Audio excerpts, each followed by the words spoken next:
सभी बौद्ध उपासकों को नमो बुद्धाय जय भीम और आषाढ़ी पूर्णिमा का सबको शुभकामनाएं।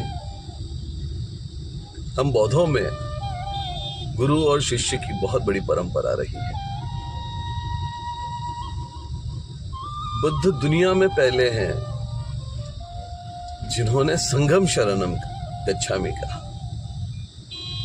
जिस संघ को जिनको उन्होंने उपदेश दिया, उन्होंने भारत भर इस बौद्ध धर्म को फैलाया। बहुत सारी कहानियां हैं, एक बहुत ही अनूठी कहानी आपको आज बताता हूं। भगवान बुद्ध, हमारे तथागत, 12 साल के बाद अपने घर लौट रहे थे। नगर में उल्लास था, मिठाइयां बांटी गई थी, नए वस्त्र बांटे गए थे, पर राजमहल में महाराज शुद्धोधन कुछ चिंताग्रस्त थे। कोई भय, कोई बात उनको सता रही थी।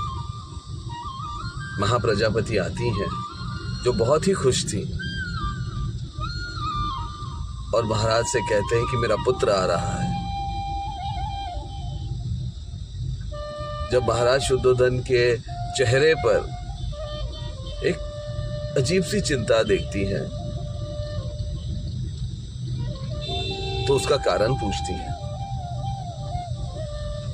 उसी वक्त एक दास आता है और कहता है कि सारे पंडित,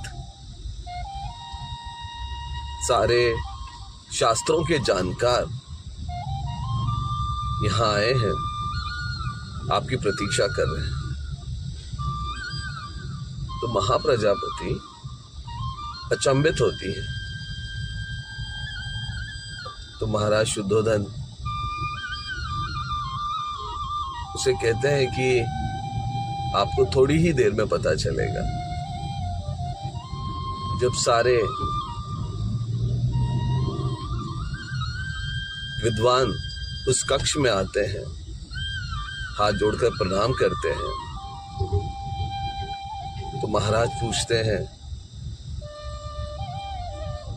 कि मेरा बेटा, मेरा सिद्धार्थ आज सबसे ज्ञानी और उसने बुद्धत्व प्राप्त किया है, तो जब वो आए तो क्या मुझे उसके पांव छूने चाहिए? क्योंकि वो मेरा गुरु है, ज्ञानी है और वो तथागत है। या मुझे उसे आशीर्वाद देना चाहिए क्योंकि वो मेरा पुत्र है, मेरा सिद्धार्थ है। बात उतनी सरल ना थी। उसमें से कुछ विद्वानों ने कहा, पराभव सूत्र में कहा है कि बेटा अपने पिता के अगर पांव छूता है तो उसका पराभव अटल है। तो दूसरे विद्वान कहते हैं कि उसी पराभव सूत्र में कहा है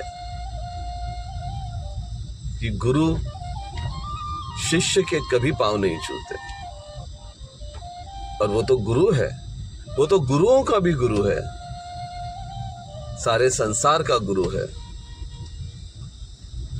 तो उसके पांव छूना अनिवार्य है। दोनों में बहस छिड़ती है और इसका कोई भी फल नहीं मिलता। शुद्धोधन दोनों विद्वानों को, दोनों पक्ष के विद्वानों को जाने को कहते हैं। महाप्रजापति महाराज से कहती है कि मैं इतनी विद्वान नहीं हूं, मुझे कुछ नहीं समझ आता, पर क्या हमारा सिद्धार्थ जो लौट रहा है वो आज बुद्ध बन गया है, पर क्या वो भूल गया होगा कि मेरे पिता ने मैं जब बीमार था तो रात भर जागकर मेरे सिरहाने बैठकर मुझे लोरियां सुनाई, या मैंने उसके छाती पर बैठकर एक अनूठा सुख का अनुभव किया, मुझे खेल खिलौने दिए। तो बुद्ध तो आज है, पर है तो हमारा सिद्धार्थ।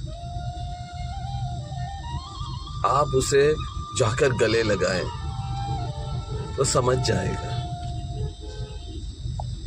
वो हमारा सिद्धार्थ है।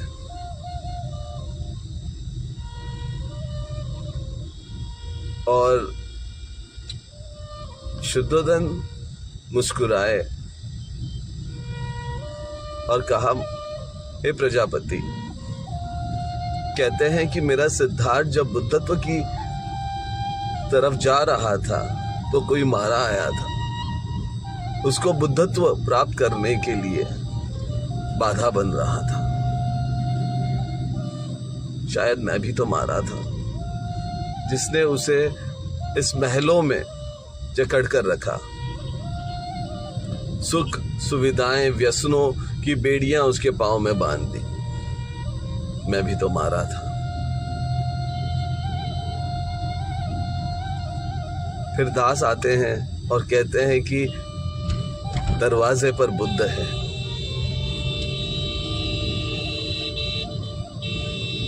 चिंताग्रस्त शुद्धोधन, डरा सहमा शुद्धोधन अपने बेटे के समक्ष 12 साल बाद वो खड़ा था, अपने आप को गुनहगार मान रहा था। भगवान बुद्ध शुद्धोधन अपने बेटे के समक्ष 12 साल बाद वो खड़ा था, अपने आप को गुनहगार मान रहा था। भगवान बुद्ध अपने पिता की आंखों में वो पश्चाताप देख रहे थे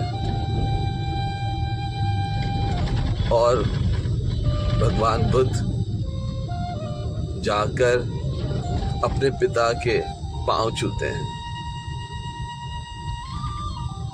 और उसके बाद पिता शुद्धोधन भगवान बुद्ध के पांव छूते हैं। ये इतिहास में पहली बार ऐसे हुआ है कि एक गुरु के पांव एक पिता ने छुए हैं और एक बेटे ने अपना भी फर्ज निभाया। आज तक कभी ऐसा हुआ नहीं है। यही है हमारी गुरु और शिष्य की परंपरा।